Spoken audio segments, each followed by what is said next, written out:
capítulo 18 de Lucas, versículo 1, e contou-lhes também uma parábola sobre o dever de orar sempre e nunca desfalecer. Amém? Amados, hoje a nossa aula vai ser sobre oração. A oração é o oxigênio da vida cristã. É o termômetro da nossa espiritualidade. A gente quer saber como estamos em Deus, como o nosso relacionamento com Deus está. Nós temos que avaliar a nossa vida de oração.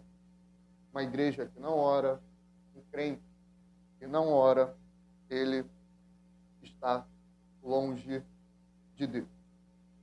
Em toda a Bíblia a gente vai ver os personagens bíblicos dando um exemplo da dedicação na oração.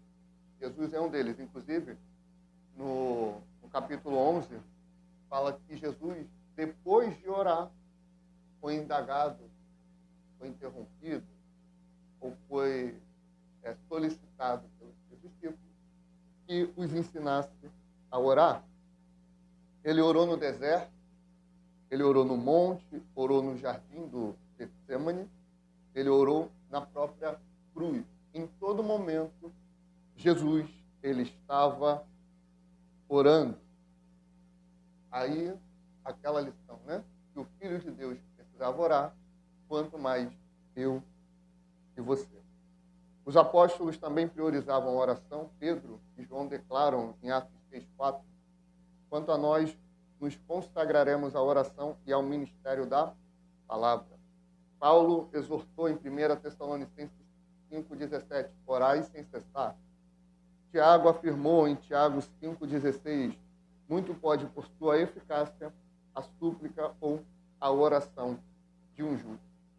Então, a oração é uma responsabilidade que todo cristão precisa ter. E essa responsabilidade é um privilégio glorioso, porque é o momento que nós, como criatura, estamos conversando com o Criador de todo o universo. É nesse momento que nós temos acesso ao trono da graça. E a gente vai entender hoje o que isso significa. A gente vai trabalhar em 3 dimensões nessa aula. Primeiro, a oração como comunhão, que é a intimidade com Deus. Oração como intercessão, que é a súplica uns pelos outros. E a oração como guerra espiritual, a batalha contra as trevas. Primeiro ponto, então, a oração como comunhão. Ela é intimidade com Deus. Isso quer dizer que a oração, ela não tem que ser tratada como uma espécie de ritual, que a gente pega algumas orações prontas e começa a repeti-las. Algumas religiões, os irmãos sabem muito bem, agem dessa forma. Até pegando ali Mateus 6, 5 em diante, né?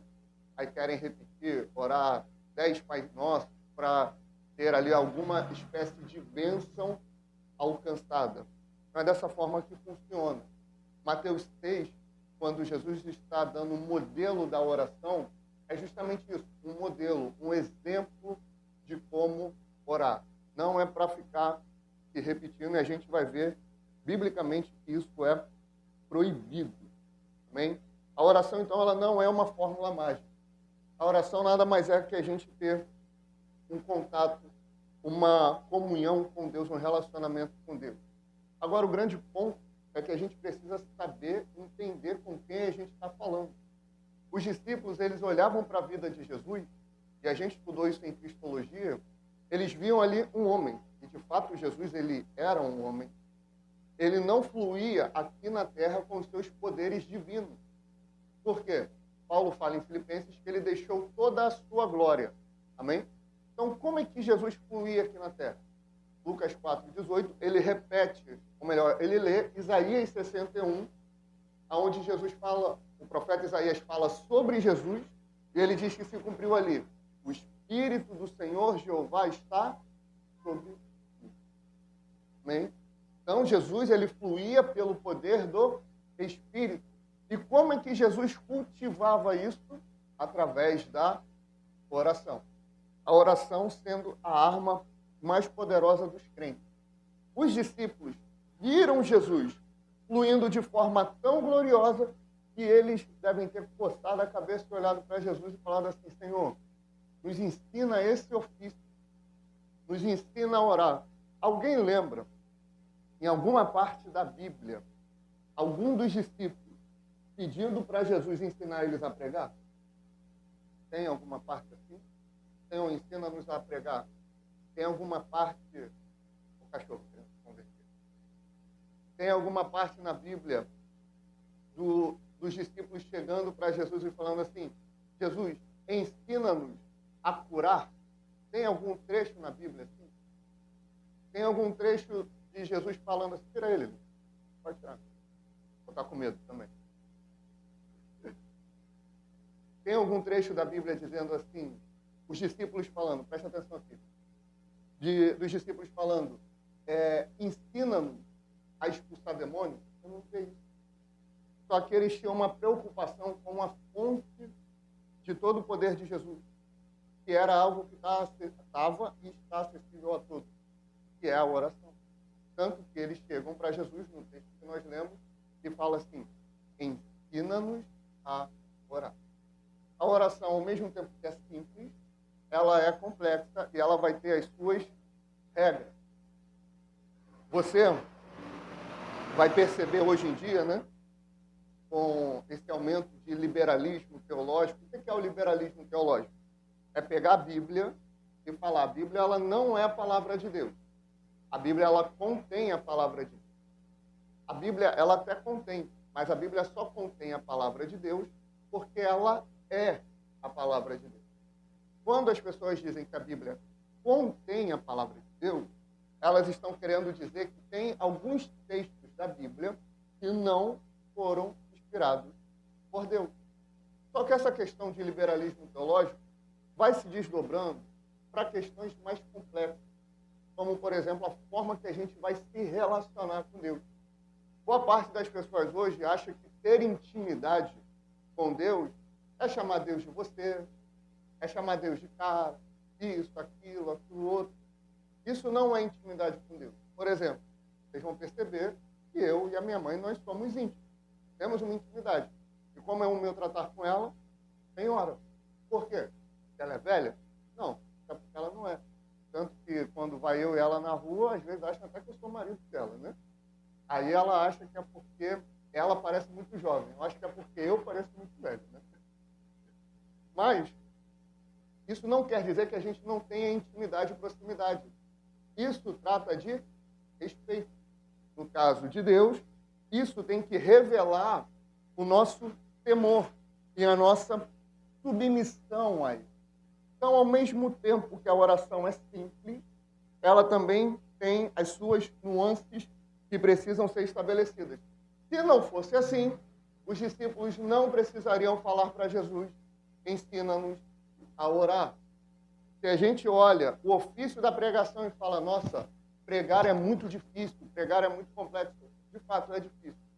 Acredite, é mais difícil ainda cultivar uma vida de oração. É o maior desafio da igreja, orar. É o maior desafio do cristão, cultivar uma vida de oração. Não uma vida de crente sanguessuga. O que é o crente sanguessuga? Que vai até Deus e dá, eu quero, me dá, eu mereço. Como é que era? Uma vez fui pregar numa igreja que eles falaram assim: olha, Deus é teu pai, e você tem herança, se você tem herança, você tem direito, então reivindica, bota Deus na parede. Olhei aquilo, misericórdia. Preguei e nunca mais voltei, né? A gente já sabe o porquê. Então, Deus ele não é um gênio da lâmpada. Ele não está ali para atender pedidos mediante fórmulas pré-estabelecidas. Ele é nosso Pai, Ele nos conhece, Ele nos ama e deseja comunhão conosco. A oração, ela é esse acesso ao trono da graça. Hebreus 4,16 diz assim: acheguemo-nos, portanto, com confiança junto ao trono da graça, a fim de recebermos misericórdia e acharmos graça para socorro em ocasião oportuna. Antes de Jesus, a gente vai ver que o relacionamento e a proximidade com Deus, ele era um tanto quanto restrito. Quem tinha mais esse livre acesso era o sumo sacerdote. Através de muitos rituais de purificação, ele entrava no templo, entrava no Santo dos Santos, ali oferecia um sacrifício a Deus para ele ser aceito e trazer perdão para o povo. Em Cristo, essa barreira foi quebrada. O véu foi rasgado no corpo de Jesus. Agora todos temos acesso a Deus. Agora, o que é o trono da graça? O trono vai tratar de um conceito antigo sobre o rei. Não eram todos que tinham acesso ao rei. Somente aqueles que tinham alguma autorização, e o rei só permitia quem falasse aquele que ele queria. Lembra da história de Esther e Assuero? Que ela entra com ousadia, sem permissão. Se o rei não estende o cetro, acaba para ela. Paulo, ou melhor, o autor aos Hebreus, que não tem definido se é Paulo ou não, né? O autor aos Hebreus, ele está fazendo esse jogo de palavras. Entrem no trono da graça, na sala do trono, com confiança. Porque ele não vai fulminar vocês. Ele não vai matar vocês. É um acesso único. É um acesso dado somente àqueles que confiam e creem. E como é que a gente faz isso? Através da oração. A oração, ela é uma comunhão trinitária. Vocês vão perceber que a Trindade, Pai, o Filho e o Espírito Santo, permeia toda a vida de oração, toda a vida cristã como um todo. A gente ora ao Pai, vocês vão ver isso em Mateus 6, 9 e João 16, 23. A oração é dirigida ao Pai. A oração é feita através da mediação do Filho, João 14, 13 e 14, 1 Timóteo 2, 5 e Hebreus 7, 25. E cheia do poder e capacitação do Espírito. Lembra de Romanos 8, 26? Que o Espírito nos ajuda nas nossas fraquezas. Porque não sabemos, olha só o que Paulo está dizendo, porque não sabemos orar como convém. A gente não sabe orar. Os discípulos pediram para Jesus ensinar, e mesmo com a instrução de Jesus, a gente ainda vai orar errado e precisa da capacitação do Espírito. Basicamente, irmão, quando você for orar, faça uma pré-oração. Quando a gente vai evangelizar, quando vai pregar, quando vai fazer uma visita, vai fazer um aconselhamento, a gente ora falando assim: Senhor, me capacita, me ajuda, me instrui, me usa. Mas a gente tem que fazer isso também quando for orar. O Espírito Santo me ajuda a orar. Me dê força para orar. Muda as minhas palavras na oração, porque eu não sei orar. O crente precisa ter essa humildade, que é uma verdade bíblica. Nós não sabemos orar. Amém? Qual é o modelo da oração? Vamos ver? Abre aí em Mateus 6. Isso também vai ser repetido lá em Lucas 11, só que Mateus 6 tem mais alguns detalhes.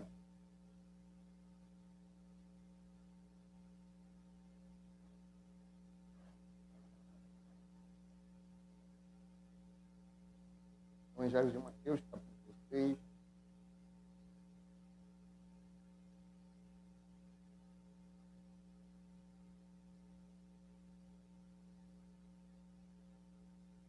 Mateus 6, 5. A gente ainda vai ter uma mensagem sobre oração no Sermão do Monte, mas ela vai demorar um pouquinho.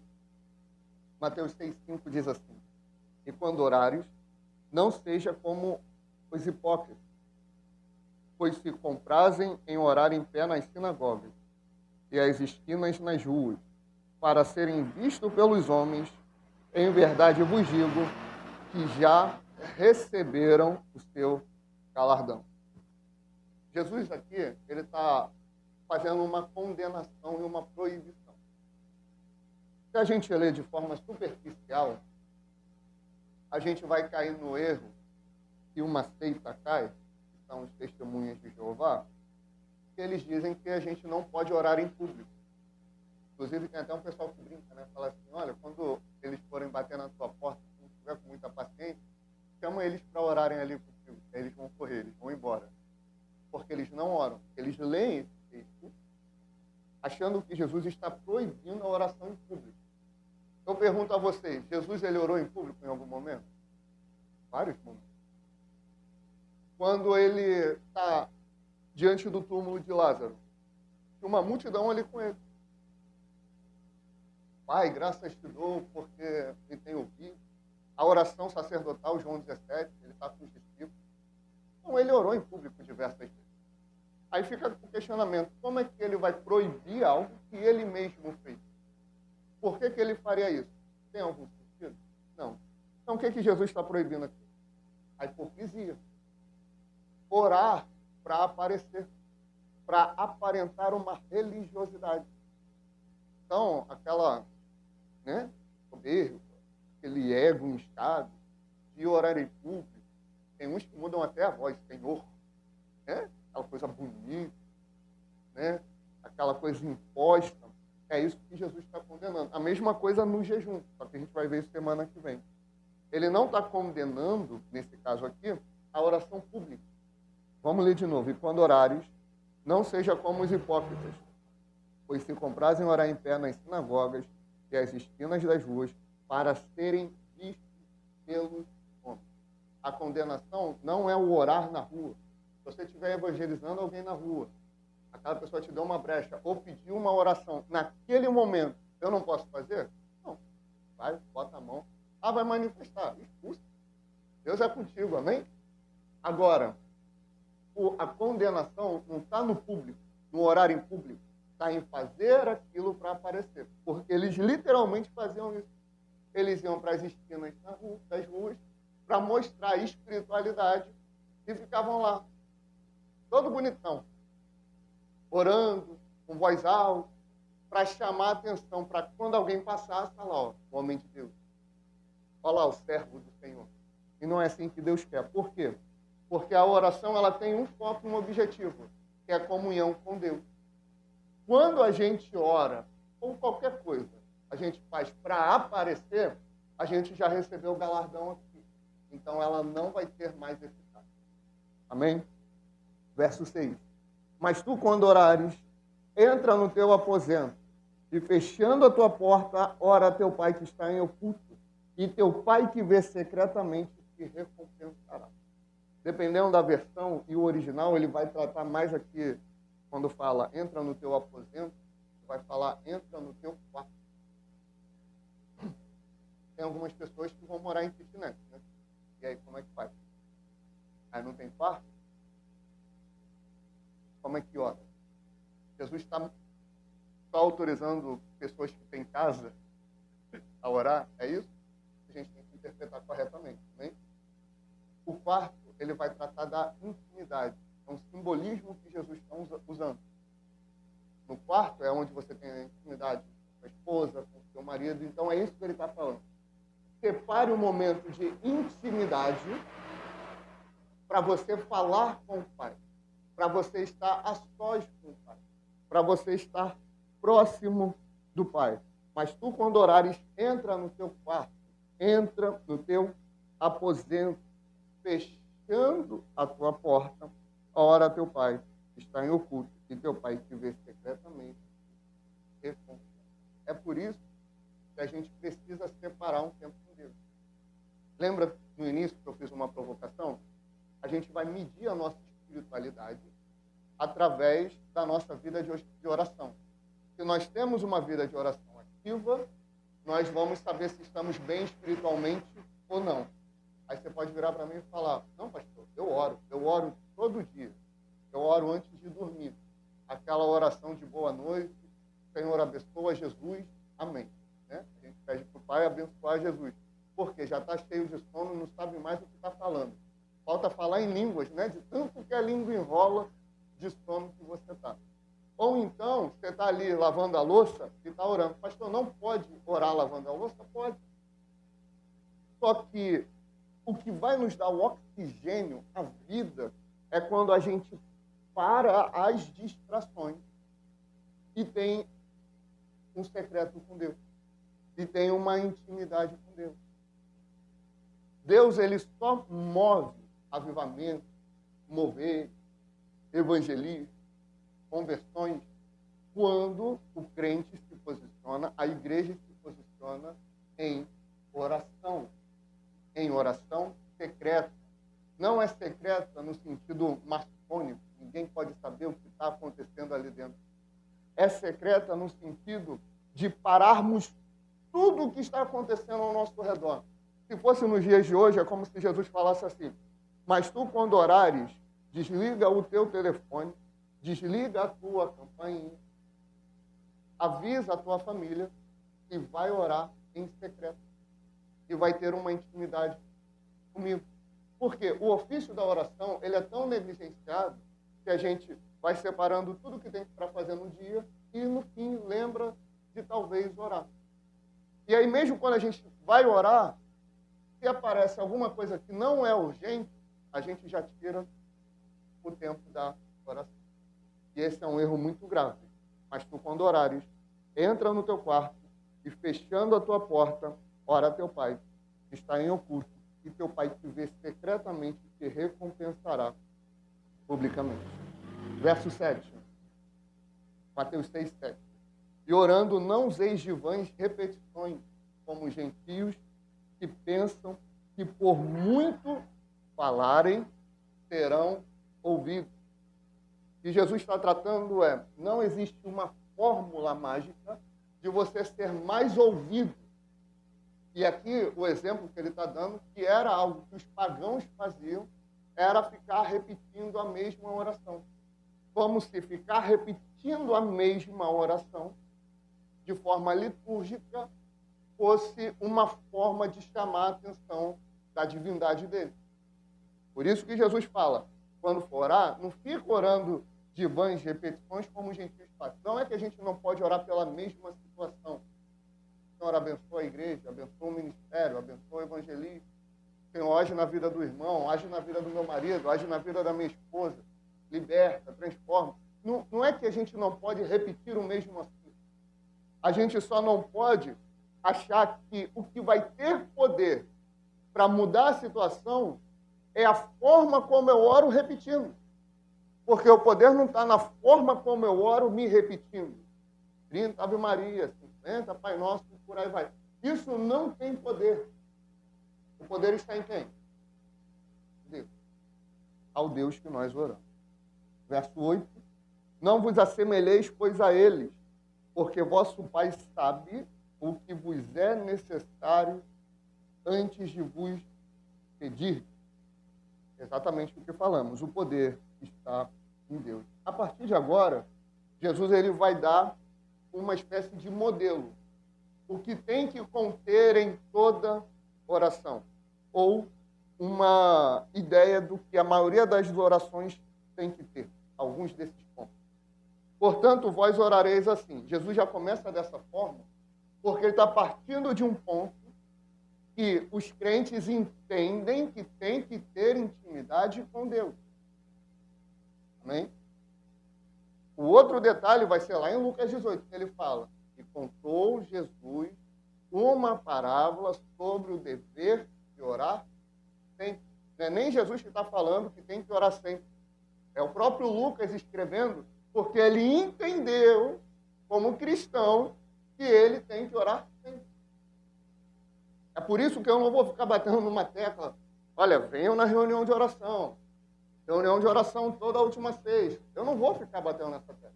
Ou a gente entende que tem que vir, ou a gente não entende e não vem. Eu também não vou ficar batendo na tecla. Olha, ore em casa, busque a Deus. Se for pertinente a mensagem, vamos fazer.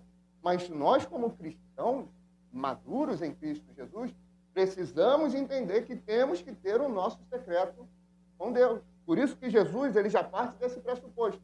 Ele não está dizendo, olha só, se você quiser orar, ele está falando isso? Olha, se você achar que é interessante orar, você ora. Não. Ele está falando assim, portanto, vós orareis assim. Porque é o dever de todo cristão estar sempre em oração. Pai nosso que estais no céu, santificado seja o teu nome. Toda oração, ela tem que iniciar glorificando, adorando, engrandecendo a Deus. É por isso que nós pregamos aquela série de mensagens sobre os atributos de Deus, que é para conhecermos a Deus. O Senhor é soberano, o Senhor é único, o Senhor é majestoso, é misericordioso. A gente começa a citar os atributos, isso não é ritual, isso é a forma como Jesus ensinou. A gente pega os atributos de Deus e começa a exaltar a Deus em cima disso. Por quê? Seja santificado o teu nome. O que é o nome de Deus ser santificado? Quando a gente olha para a nossa vida, a gente fala assim, a gente precisa se arrepender dos pecados, a gente precisa crer e a gente precisa andar em santidade. O que é santidade? É fugir do pecado, é vencer o pecado, é lutar contra o pecado, não é? Agora, Deus vai ter que fugir de pecado? Deus vai ter que lutar contra o pecado? O que isso quer dizer? Lá em Ezequiel 34, você deixa anotado aí, quando o profeta está falando contra os falsos pastores, ele fala, ai dos pastores que apacentam a si mesmos, não apacentarão as minhas ovelhas. Ele vai falar isso no 34, 35 e 36. É um contexto geral ali. E no meio desses textos, ele vai falar assim, e o meu nome será santificado quando eu colocar todas as coisas em ordem. Às vezes a gente vê algumas questões acontecendo de forma até meio repentina, meio abrupta, mas a gente não entende que é Deus santificando o nome dele. Em outras palavras, quando nós iniciamos uma oração, nós adoramos a Deus, nós reconhecemos que Ele é soberano, e além de reconhecer que Ele é soberano, pedimos para que Ele coloque em ordem todas as coisas. Isso quer dizer, quando Jesus voltar, Ele vai dizimar o que tem que dizimar, estabelecer o milênio e estabelecer o seu governo eterno. Isso é Deus colocando em ordem todas as coisas. Existe a visão menor. Quando a igreja está uma bagunça, quando está todo mundo fazendo o que quer fazer, quando o pastor está desviado, está assim, está assado, a gente vai orando, vai orando, vai orando, vai orando, até que Deus santifique o seu nome no meio do povo. É Ele colocando em ordem todas as coisas. Amém? Então precisamos ter esse entendimento. E também a frase inicial, né? Pai nosso. Eu não sou cristão sozinho, amém? O Pai não é meu Pai. Não. É Pai nosso. E você vê que Jesus, ele faz questão de trazer essa paternidade de Deus. Ele não estabelece e apresenta Deus apenas como Senhor, embora ele continue sendo o Senhor. Mas ele também traz a revelação de Deus como Pai. O Pai, e Ele é nosso. Amém? Venha o teu reino, seja feita a tua vontade. Aqui, Jesus está mostrando que nós temos que nos submeter a Deus. Às vezes é colocado, irmão, como um passo de fé quando a gente exige algo de Deus. Quando a gente quer muito algo e fala, Senhor, faz isso, intervém dessa forma, cura aqui, faz assim, faz assado. Aí isso é fé. Eu acredito que fé verdadeira é quando oramos pedindo, mas no fim a gente diz, seja feita a tua vontade. Seja feita a tua vontade. Assim na terra, como ela já é feita no céu. O pão nosso de cada dia nos dá hoje. Aqui a gente ora pela provisão, pelo cuidado de Deus. A gente ora por perdão, verso 12. Perdoa-nos as nossas dívidas, assim como nós perdoamos os nossos devedores, e não nos induzas à tentação, mas livra-nos do mal, porque teu é o reino, o poder e a glória para sempre. Amém. Tem pedido de perdão, e esse pedido de perdão está condicionado a um coração perdoador. Basicamente, o que Jesus está falando é, quando você for orar, não seja hipócrita. Mas não é o hipócrita do versículo 5, não. É o hipócrita de você pedir coisas para você que você não é capaz de liberar para o próximo. Ou seja, Pai, perdoa as minhas ofensas, perdoa os meus pecados. Aí ele olha de cima e fala, mas você não perdoou aquela pessoa que te ofendeu? Você não se reconciliou com o teu familiar? Você não tem um coração limpo para com o teu marido? Você não tem misericórdia para com a sua esposa? Você é ranzinza, você guarda mágoa, tem raiz de amargura no teu coração. Por que eu devo te perdoar se você não perdoa o próximo, que te ofendeu infinitamente menos do que você me ofendeu? Você entende isso? Então, a oração ela tem que ser sem hipocrisia. E o final dela, que tem que ser a nossa maior preocupação, e não nos deixe cair em tentação. A preocupação do crente na oração é continuar no caminho de santidade. O foco da oração não é o pão nosso de cada dia nos dá hoje. É um trechinho só. O pedido pela provisão é uma frasezinha só, é a menor frase do modelo de oração. O pão nosso de cada dia nos dá hoje. Pronto, acabou. E é para orar pela necessidade, não é orar pelo amai, o carro, a casa, o dinheiro, ficar rico, milionário. Não é isso. É para orar para que Deus supra as nossas necessidades. E a Bíblia diz, né, que Ele vai suprir todas as necessidades. Amém? Não é luxo e vaidade. Não posso correr atrás, pastor? Não estou falando disso. Eu estou dizendo que a oração correta não engloba as vaidades, não engloba a prosperidade. No máximo, a gente ora para Deus suprir. E no que orou para Deus suprir, e Deus supre, amém, irmão? Você pode perceber e começa a implementar isso na tua vida. Tem pessoas que têm tanta preocupação de começar a pedir muito para Deus que nem ora pela provisão. Porque tem medo de começar a usar Deus. Sabe aquela coisa de abusar? Nossa, Deus já é tão bom comigo, eu não vou abusar da bondade dele. Então não vou ficar pedindo. Às vezes, Deus propositalmente cerra os céus para que você ore para mostrar que ele intervém. Já ouvimos alguns testemunhos sobre isso. E não nos induzas à tentação, ou não nos deixe cair em tentação, mas livra-nos do mal. O que é o mal? O mal é o desemprego, são esses problemas, esses desafios que cercam a nossa vida, é isso? É o mal? Não. Não, olha o texto. Não nos deixe cair em tentação, mas livra-nos do mal. O que é o mal? É a apostasia, é a queda, é o esfriamento espiritual, é viver em iniquidade, é viver em pecado. Isso é o mal. É quando a gente está longe de Deus. Isso é mal. O resto é problema. Quando a gente morrer, vai ficar aqui.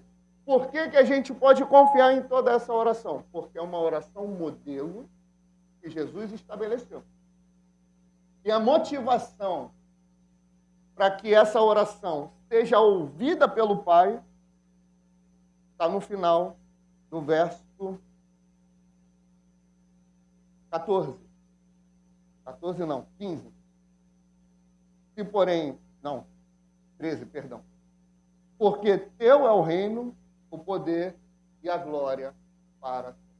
Então, quando nós oramos dessa forma, nós falamos, Senhor, eu estou orando assim, porque teu é o poder, tu é a glória para sempre. O Senhor é Deus eterno, o Senhor é soberano. Então eu te peço, ouça esta oração, que seja feita a tua vontade. Amém? Então é bem simples. Jesus ele estabelece um modelo passo a passo de como nós temos que orar. Isso daqui é a resposta à pergunta dos discípulos. Ensina-nos a orar. De Lucas 1. Amém? Quais são as condições da oração eficaz? Primeiro, fé. De fato, Hebreus 11:6. Sem fé é impossível agradar a Deus. Porquanto é necessário que aquele que se aproxima de Deus creia que ele existe, que se torna galardoador dos que o buscam. Não faz o menor sentido a gente orar sem crer, amém? Então, se aproximou de Deus, se aproxima com fé. Não é no sentido de se aproxima com fé de que você vai ter os teus desejos atendidos. Deus não é gênio de lâmpada mágica, amém? Porque não tem nos desenhos, né? Que você vai, esfrega, aí o gênio sai, você tem 3 desejos, aí você pede. Não é isso. A fé de Hebreus 11:6 é fé em Deus, na pessoa de Deus. Amém? Tiago 1, versos 6 e 7, adverte. Peça, porém, com fé, em nada duvidando. O que duvida é semelhante à onda do mar, impelida e agitada pelo vento. Não suponha esse homem que alcançará do Senhor alguma. Amém? Segunda condição eficaz, obediência. 1 João 3:22. É aquilo que pedimos, dele recebemos, porque guardamos os seus mandamentos e fazemos diante dele o que lhe é agradável. Salmo 66:18. Se eu no coração contemplar a vaidade, o Senhor não me teria ouvido. Então, não adianta chegarmos diante de Deus em oração se nós vivemos em desobediência. Terceira condição da oração eficaz é a perseverança. Lucas 18, que a gente leu, da parábola sobre o dever de orar sempre. Colossenses 4:2, Paulo exorta a perseverar na oração. Em Tessalonicenses, ele fala, orai sem cessar. Ou seja, é necessário ter uma constância. Só que, presta bem atenção, se a gente só tem constância quando somos motivados pelas respostas benéficas que a gente quer, aí que a gente para. Porque se a gente ora simplesmente pelo fato que temos que orar, a gente pode ter oração respondida amanhã, pode ter semana que vem, pode ter daqui um mês, pode ter daqui um ano, pode ter daqui 10 anos, ou pode nunca ser respondida. A gente não vai parar de orar. Porque o combustível do crente para orar não é ter as respostas que queremos atendidas. O combustível do crente para orar é a ordem de Jesus. Mas quando orardes, fareis assim. É a ordem de Jesus. Ore sempre. É a ordem de Jesus, por meio de Paulo. Perseverai na oração, orai sem cessar. Isso é o que tem que ser o nosso combustível para termos vida de oração. Amém? Conformidade com a vontade de Deus. Vocês perceberam que eu li um texto de João que fala que aquilo que pedirmos, e se estivermos cumprindo os mandamentos, ele vai nos responder. Mas agora, olha, 1 João 5, 14 e 15. E esta é a confiança que temos para com ele, que se pedirmos alguma coisa segundo a sua vontade, ele nos ouve. E se sabemos que ele nos ouve, quanto ao que lhe pedimos, estamos certos de que obtemos os pedidos que lhe temos feito. Ou seja, quando oramos pedindo segundo a sua palavra, ele responde. E sempre, indubitavelmente, nós oramos em nome de Jesus. Amém? João 14, 13 e 14. E tudo quando pedirdes em meu nome, isso farei, a fim de que o Pai seja glorificado no Filho. Se me pedirdes alguma coisa em meu nome, eu farei. Agora, o que é pedir em nome de Jesus? É orar e no final falar assim, em nome de? É isso? Não é só isso. Lembra da aula de batismo? Que Jesus ele dá uma ordem para os discípulos. Olha, quando vocês forem batizar, vocês vão batizar em nome do Pai, do Filho e do Espírito Santo. Só que em Atos dos Apóstolos, eles estão batizando em nome de Jesus. Ué, eles estão sendo desobedientes à ordem? Não. Atos, ele está descrevendo o que está acontecendo. É como quem diz assim, olha, o Vitor, ele foi para os Estados Unidos sob a autoridade do presidente da República do Brasil. Não necessariamente eu cheguei lá e toda a minha conversa eu falei, em nome do presidente fulano de tal, queremos isso, isso, isso. Não. Eu já tenho essa autoridade. Eu já sei o que o governo brasileiro quer. Então eu vou negociar com a autoridade. Tudo que eu falo lá é como se fosse o próprio presidente falando. É por isso que Paulo fala que nós somos embaixadores de Deus, embaixadores de Cristo na terra. Somos o representante de Deus, porque temos a autoridade. Se temos autoridade, nós sabemos o que vamos pedir e seremos ouvidos. Entendeu a diferença? Não é simplesmente assim, Senhor, como eu queria que o Fluminense fosse campeão da Libertadores esse ano. Em nome de Jesus, acho que é só assim também para esse meu time ganhar, né? Em nome de Jesus, intervém e faz e acontece. Só que tem um flamenguista que é crente, flamenguista mais ou menos crente, né? Tem um flamenguista orando, está pedindo a mesma coisa. E ele vai falar, em nome de... Aí Jesus vai responder quem? Só que essa oração não está em conformidade com a vontade de Deus. Futebol, quem vai ganhar, quem vai perder, irmão, diante de Deus, acabou. Amém? Não muda nada. No reino de Deus não muda. É por isso que a oração é em nome de Jesus. E essa oração é atendida. Eu vou ler de novo. João 14, 13 e 14. E tudo quanto pedirdes em meu nome, isso farei a fim de que o Pai seja glorificado no Filho. Se me pedirdes alguma coisa em meu nome, eu o farei. É estar debaixo dessa autoridade e entender aquilo que é o que Jesus quer. Que aí corrobora com o texto anterior de 1 João. Amém? Então, orar em nome de Jesus não é só colocar no final assim, em nome de Jesus. Não são as 5 letras que têm poder. Amém? Não é uma fórmula. Não é uma espécie de cupom para... Você vai comprar alguma coisa no Mercado Livre, na Amazon, você tem um cupom, você tem um desconto, você tem um passe livre para ir em algum show, para ir em algum evento. Não é isso. Porque se for assim, vai ter umas orações aí que se Jesus responder, vai dar ruim. Amém? Então, a gente precisa ter esse entendimento. Os obstáculos da oração. Pecado não confessado. Isaías 59, 2. Mas as vossas iniquidades fazem separação entre vós e o vosso Deus. E os vossos pecados encobrem o seu rosto de vós, para que vos não ouça. Pecou, permaneceu no pecado, virou iniquidade. Essa é a diferença de pecado e iniquidade, amém? Pecado é acidente, iniquidade é permanência no pecado, amém? Está em iniquidade, ou seja, permanece no pecado, as orações não são ouvidas. Motivos egoístas, Tiago 4,3. Pedis e não recebeis, porque pedis mal, para esbanjardes em vossos prazeres. Falta de perdão, isso daqui rebenta com muita gente. Marcos 11, 25. E quando estiverdes orando, se tens alguma coisa contra alguém, perdoai, para que o vosso Pai Celestial vos perdoe as vossas ofensas. Tem alguns pontos, né, da vida cristã que a gente vai deixando passar e vai empurrando com a barriga de uma forma até assustadora. Irmão, crente em Cristo Jesus precisa ter o coração limpo. Amém? Não podemos guardar mágoa. Amém? Não podemos desejar mal do próximo.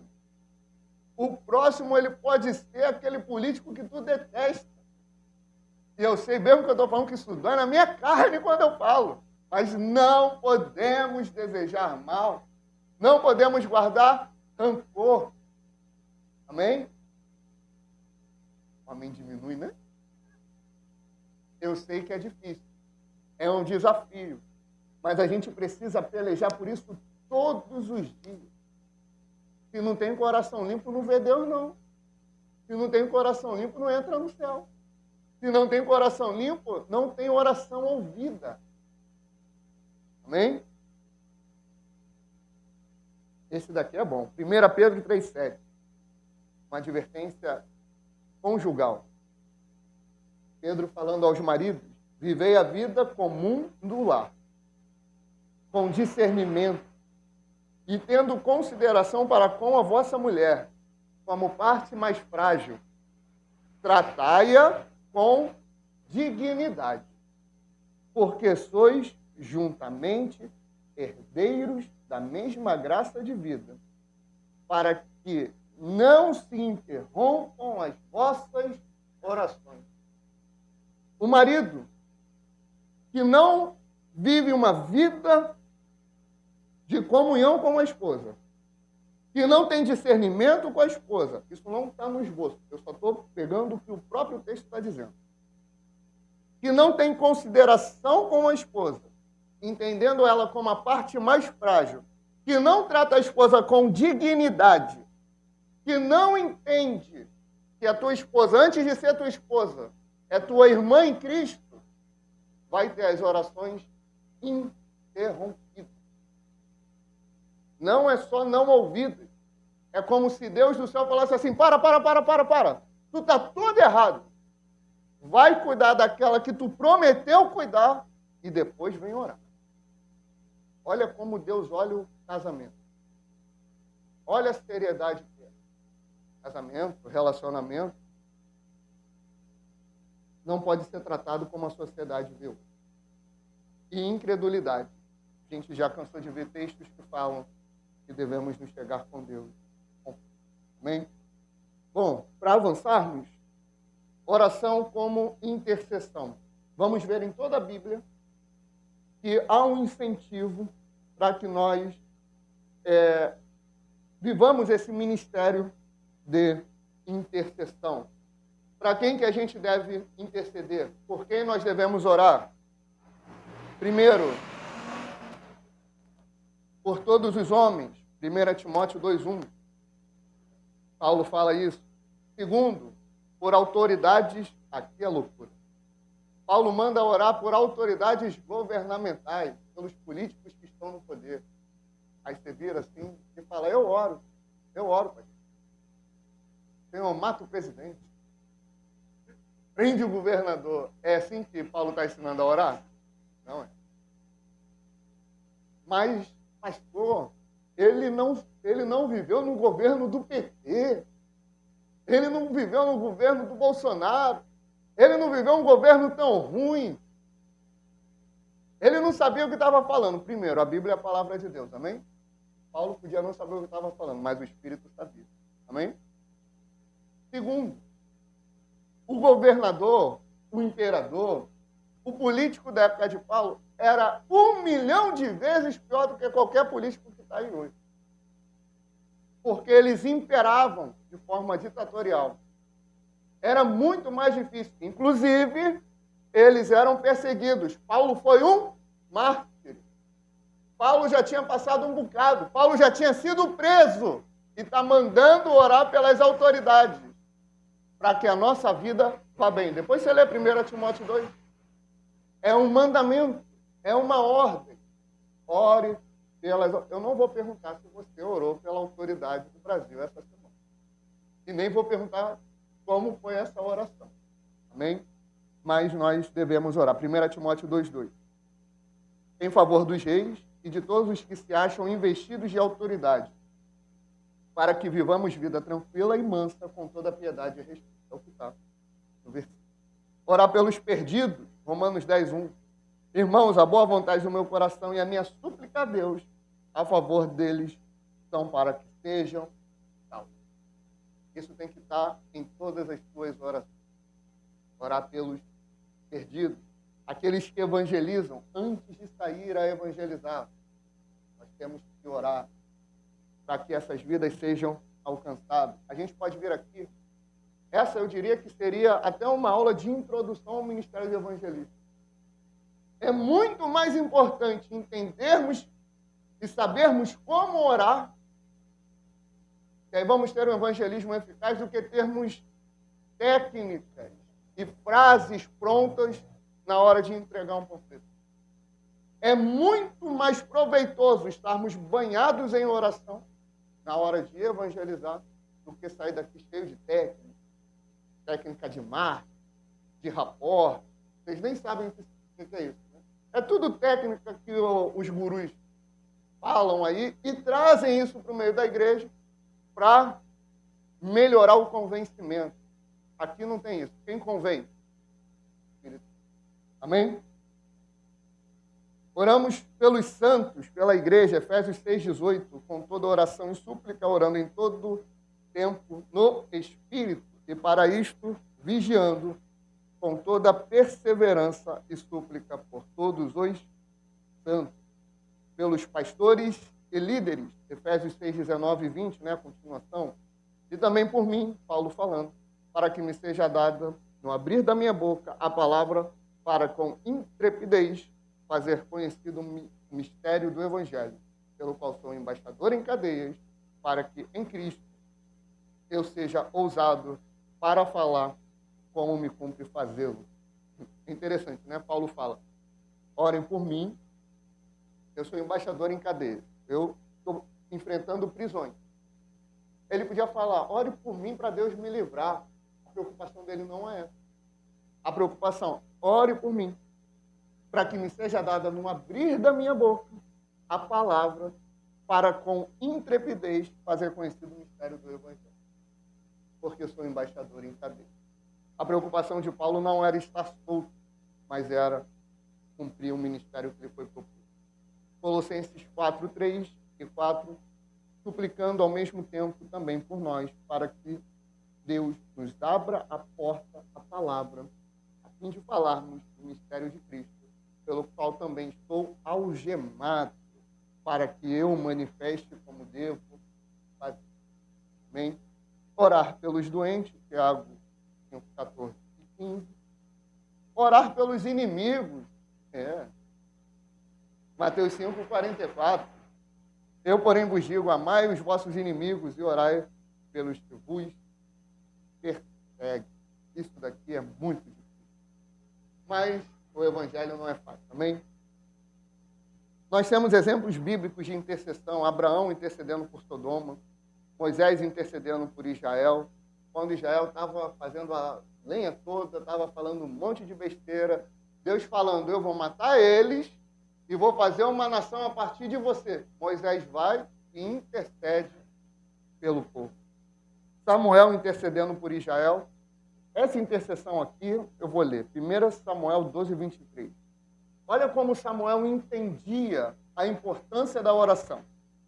Quanto a mim, longe de mim que eu peque contra o Senhor, deixando de orar por vós. Antes vos ensinarei o caminho bom e direito. A gente se preocupa, alguns, né? Em não adulterar, em não roubar, em não mentir. Essas coisas mais escandalosas. A preocupação de Samuel. Não vou deixar de orar por vocês. Porque se eu deixar, eu estou pecando. É um pecado quando eu deixo de interceder pela igreja, pelo próximo, pelo meu irmão. Paulo intercede pelas igrejas e por aí afora. Amém? Aqui no ministério nós temos, aqui na nossa igreja, nós temos um ministério de intercessão. É por isso que a gente orienta os irmãos, todo início de culto, estarmos com reverência, porque nós estamos em guerra, preparando o ambiente para o culto, para a escola bíblica. E o barulho, ele vai atrapalhar. Né? Eclesiastes 5:1 e 2 fala assim, guarda o teu pé quando entrares na casa de Deus, porque se chega para ouvir, é melhor do que oferecer sacrifício de tolo, pois não sabem que fazem mal. Não te precipites com a tua boca, nem o teu coração se apresse a pronunciar palavra alguma diante de Deus, porque Deus está nos céus e tu estás sobre a terra. Assim sejam poucas as tuas palavras. Amém, irmão? A oração é essa guerra espiritual, é essa batalha contra as trevas. Satanás existe e ele tenta nos destruir. Esse inimigo é real. Nós não podemos cair em dois extremos. O primeiro extremo, tudo é diabo. Acontece qualquer coisinha, é diabo. Isso aqui deu errado, é diabo. Aquilo ali deu errado, é diabo. Às vezes a culpa é tua, Às vezes, a culpa também é tua. E acredite, às vezes, a culpa é tua. Amém? A gente erra, irmão. A gente falha. Aí vai botar tudo na conta do coitado do diabo. Ele já está condenado. Ele já não pode se salvar. Ainda tu bota mais na conta dele. Só que o outro extremo qual é? O diabo não existe. Isso daí é invenção ocidental, aquela coisa. Não. Ele é um inimigo real. 1 Pedro 5,8. Sede sóbrios e vigilantes.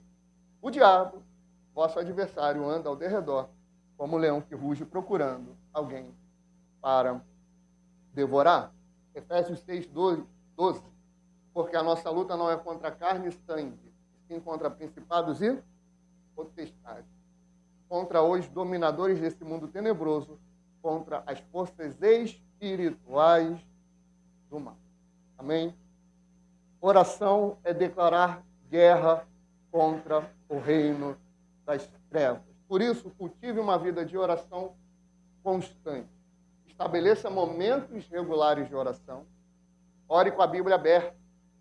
A Bíblia é do teu lado, ali.